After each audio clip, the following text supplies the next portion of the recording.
Hello everyone, welcome to this video. इस video में मैं class 12th practical board examination से रिलेटेड आपको कुछ टिप्स दूंगी एंड क्या वाइवा क्वेश्चंस बनते हैं एंड कैसे अपने आप को रिप्रेजेंट करना है उस दिन, ये सारी डिटेल्स आपको बताऊंगी। फर्स्ट मैं बात करती हूँ वाइवा के लिए। ठीक है, तो वाइवा के लिए बहुत ज़्यादा फोबिया होता है बच्चों में कि कैसे इन्विजिलेटर क्या क्वेश्चन करेंगे एंड बहुत ज़्यादा डर सा होता है। तो इतना कुछ भी नहीं है, पैनिक करने की ज़रूरत नहीं है। फर्स्ट थिंग जो आपको करनी है, वेल ड्रेस होके केमिस्ट्री के लिए अपना लैब कोट ले जाना मत भूलना, मास्क, ग्लव्स, सब कुछ चीज़ें प्रिपेयर करके जाना, अपनी प्रैक्टिकल फाइल, अपना इन्वेस्टिगेटरी प्रोजेक्ट। वाइवा में केमिस्ट्री के लिए मैं फर्स्ट ऑफ ऑल बात करूँ तो क्या क्वेश्चन पूछते हैं, मैं अपना पर्सनल बताती हूँ। उन्होंने मेनली क्या पूछना है, आपको सोल्यूशन चैप्टर पढ़ के जाना, क्योंकि टाइट्रेशन एंड ये सारी चीज़ें, नॉर्मेलिटी क्या होती है, मोलैलिटी क्या होती है, ठीक है, मोलैरिटी क्या होती है, इन सब के फॉर्मूले एंड ऑल। एंड यहाँ पर आपके जो वो इक्वेशंस होती हैं मोहर सॉल्व के, आपने जो यहाँ पे इक्वेशन लिखी होगी प्रैक्टिकल रिलेटेड, ठीक है, तो ये सारी इक्वेशंस अच्छे से याद करके एंड पूरी प्रैक्टिकल फाइल पढ़ते हुए जाना टाइट्रेशन वाली। टाइट्रेशन क्या होता है, टाइट्रेंट कौन होता है, ब्यूरेट में क्या फिल होता है, टाइट्रेशन फ्लास्क में क्या होता है, क्या हम पेट आउट करते हैं। जब आपने ये एक्सपेरिमेंट किया होगा ना तो आपको अच्छे समझ में आएगा, और अगर अभी तक नहीं किया तो प्लीज़ एक दो बार वीडियोज़ देखते हुए जाना यूट्यूब पर अपने सारे एक्सपेरिमेंट की। एंड ये हो गई केमिस्ट्री के लिए। नेक्स्ट आपको थ्योरी से वो क्वेश्चन पूछ सकते हैं। वैसे तो आपको ऑप्शन वो देंगे कि आपको प्रैक्टिकल से पूछना है या फिर थ्योरी से क्वेश्चन पूछें, तो आप डिसाइड कर लेना। अगर प्रैक्टिकल अच्छे से पढ़ा है तो आप प्रैक्टिकल प्रेफर करना, अगर थ्योरी पढ़ा है तो थ्योरी से कर लेना। वैसे ये डिपेंड करता है, सब कुछ डिपेंड करता है इन्विजिलेटर पे कि वो आपको ऑप्शन देते भी हैं या नहीं देते हैं। तो प्रैक्टिकल से तो मैंने बता दिया आपको टाइट्रेशन एंड ये सारे क्वेश्चंस आ सकते हैं। बाकी थ्योरी से आपने प्री बोर्ड अगर आपके हुए होंगे तो आपने एक बार गो थ्रू किया ही अपने सिलेबस से, एंड बेसिक बेसिक क्वेश्चंस आपके जो थ्योरी में हैं उससे आ सकते हैं, कॉमन कॉमन। और अगर आपको कुछ भी नहीं आ रहा है, मतलब लाइक वो सॉलिड स्टेट से क्वेश्चन पूछ सकते हैं, ऑर्गेनिक रिएक्शंस पूछ सकते हैं, ठीक है। अगर ऐसा हो रहा है कि आप वो क्वेश्चन पूछते जा रहे हैं ना, आप एकदम से ब्लैंक हो, कुछ नहीं आ रहा है, तो प्लीज़ एक चैप्टर आप प्रिपेयर करके जाना अच्छे से। मैंने अपने पर्सनली बायोमोलिक्यूल प्रिपेयर किया था, क्योंकि वो बायोलॉजी एंड थोड़ा हमने पढ़ा है, एंड केमिस्ट्री का क्लास 12th भी आसान हो जाता है, उससे ईजी क्वेश्चन फ्रेम हो सकते हैं एंड काफ़ी डायरेक्ट आंसर्स आप कर सकते हो। तो अगर लगातार आप वो पूछ रहे हैं एंड आपको कोई भी आंसर नहीं आ रहा है तो आप सिंपली बोल दो सर से कि सर आपने ये पर्टिकुलर चैप्टर प्रिपेयर किया है, आप उससे क्वेश्चन कर लो। एंड उससे मेनली ग्लूकोज के रिएक्शंस पूछ सकते हैं and common vitamin and in सबसे क्वेश्चन पूछेंगे जो कि आप डायरेक्टली आंसर कर सकते हो। तो प्लीज़ एक चैप्टर अच्छे से पढ़ के जाना, अगर आप एकदम ब्लैंक हो जाते हो तो जिससे आप उस पर आंसर कर सको।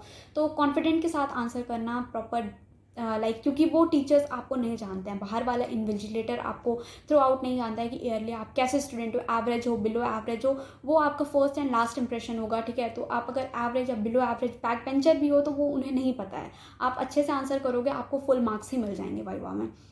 एंड अगर आप एक टॉपर स्टूडेंट हो तो प्लीज़ थोड़ा डाउन टू अर्थ रहना, लाइक उन्हें इन्विजिलेटर ही सब कुछ है, ऐसा है कि आप वो जैसा पूछ रहे हैं, वो जैसा बोल रहे हैं वैसा ही करना है। आपको ज़्यादा ओवर कॉन्फिडेंट होकर नई चीज़ें दिखानी है वहाँ पे, ठीक है, कि आपको बहुत ज़्यादा नॉलेज है एंड ऑल, क्योंकि वो कहीं से भी फिर क्वेश्चन पूछेगा, फिर आप फंस जाओगे तो नंबर कट सकते हैं आपके। तो प्लीज़ ओवर कॉन्फिडेंट मत होना, अगर पढ़ा है तो वेल एंड गुड, पर डाउन टू अर्थ मतलब नॉर्मली एकदम काम होकर आंसर करना, मतलब आपको आती हैं चीज़ें तो वेल एंड गुड, और अच्छे से आंसर में, लाइक उन्हें ये नहीं दिखाना है आपको कि आपको बहुत कुछ आता है, ठीक है, क्योंकि अगर उन्होंने अपना वो क्वेश्चनिंग करने लगे ना फिर प्रॉब्लम हो जाएगी। तो नॉर्मल नॉर्मल करके आंसर देना, अच्छे से पढ़ के जाना, थोड़ी प्रैक्टिकल वाली चीज़ें भी पढ़ के जाना। एंड अपना फिजिक्स की बात करूँ तो फिजिक्स के लिए आपकी प्रैक्टिकल फाइल जो इंपॉर्टेंट है सबसे ज़्यादा, क्योंकि थ्योरी से कम ही क्वेश्चन वो पूछते हैं, ज़्यादा आपको प्रैक्टिकल से ही पूछेंगे। एक बार जो पीछे वाइवा वॉइस का क्वेश्चन होता है वो सारे देखते हुए जाना, और अपने सारे प्रैक्टिकल पढ़ कर जाना, ठीक है, जितने भी आपने किए हैं। मेनली मुझसे जो क्वेश्चन पूछा था फिजिक्स में, लास्ट ईयर मेरा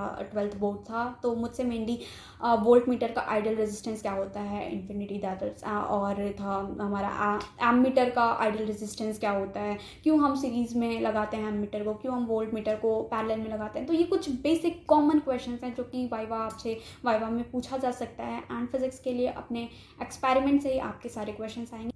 नेक्स्ट बात करते हैं बायोलॉजी। तो बायोलॉजी में आपको एज सच प्रैक्टिकल से क्वेश्चन नहीं पूछे जाएंगे, मेनली आपको क्वेश्चन आ सकते हैं थ्योरी से। तो मैंने पढ़ा था जेनेटिक्स, आप हर चैप्टर के लिए एक एक चैप्टर अच्छे से प्रिपेयर कर लेना।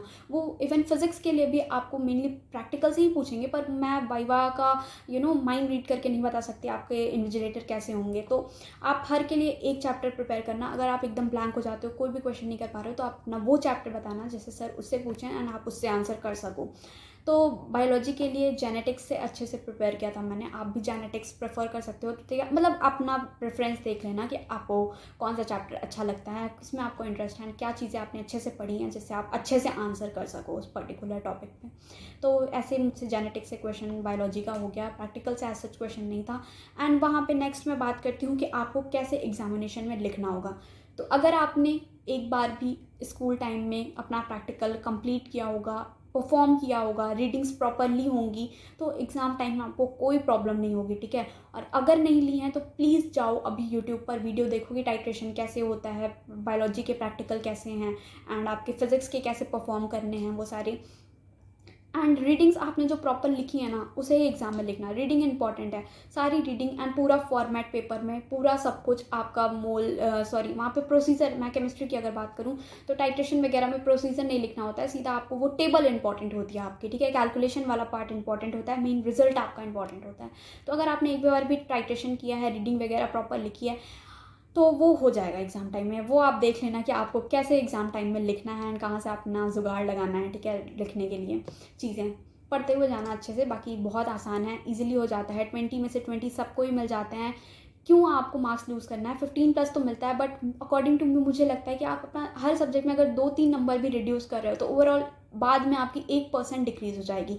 जब आप यहाँ पे फुल सिक्योर कर सकते हो, थ्योरी में जैसे मार्क्स आएंगे जैसे तैसे वो हो जाएगा, पर प्रैक्टिकल में तो एटलीस्ट फुल सिक्योर करो, क्योंकि मिलते हैं बच्चों को मार्क्स। मेरे खुद फुल मार्क्स थे, तो आपको भी अच्छे से प्रेजेंट करना है अपने आप को। और मार्किंग डिस्ट्रीब्यूशन बता दूं तो 20 मार्क्स का आपका प्रैक्टिकल एग्जाम होता है, जिसमें से आपको मेन मार्क्स जो होते हैं प्रैक्टिकल फाइल के लिए। प्रैक्टिकल फाइल आपकी ऐसे कुछ प्रैक्टिकल फाइल होगी, इसको प्रॉपर कवर कर लेना, नेम स्लिप लगा लेना।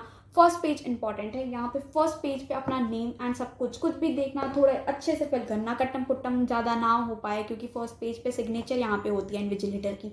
रोल नंबर यहाँ जो पूछा है वो आपका स्कूल रोल नंबर नहीं, आपका बोर्ड रोल नंबर होगा। अगर आपको मिल गया होगा, अभी तक नहीं मिला है तो उस दिन वो आपको प्रोवाइड करा दिया जाएगा, आपका बोर्ड रोल नंबर।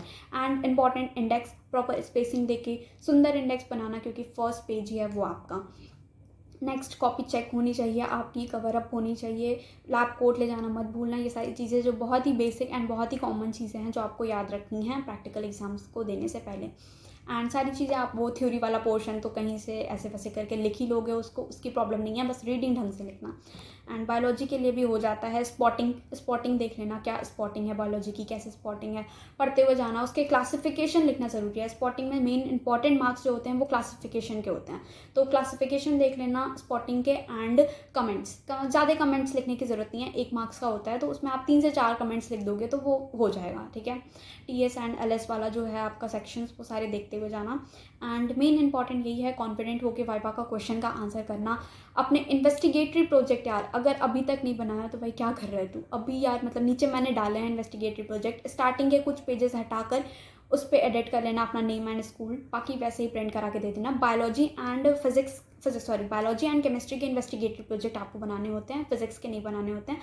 नीचे मैंने डाले हैं, फाइल भी मेरी नीचे है, मतलब मैंने PDF बना के अपलोड किया, अभी तक कंप्लीट नहीं किया, तो उसे जैसे तैसे करके कंप्लीट कर लो प्रॉपर तरीके से। एंड ग्राफ वगैरह फिजिक्स के थोड़ा ढंग से बनाना, क्योंकि हमारे जो इन्विजिलेटर थे उन्होंने ग्राफ चेक किया था, तो ग्राफ फर्जी मत बनाना, ग्राफ को प्रॉपर देखते हुए बनाना हो, क्योंकि अगर इन्विजिलेटर ने चेक कर लिया ना तो फिर बहुत प्रॉब्लम हो जाएगी। तो फाइल अच्छे से कंप्लीट करना, मेन मार्क्स उसी पे हैं एंड फुल मार्क्स मिलेंगे, कोई भी इतना इशू नहीं होगा, वाइवा में भी अच्छे से आंसर कर लोगे। So all the very best for your practical board examination. I hope कि आपको अच्छे मार्क्स मिले। So thank you for watching this video.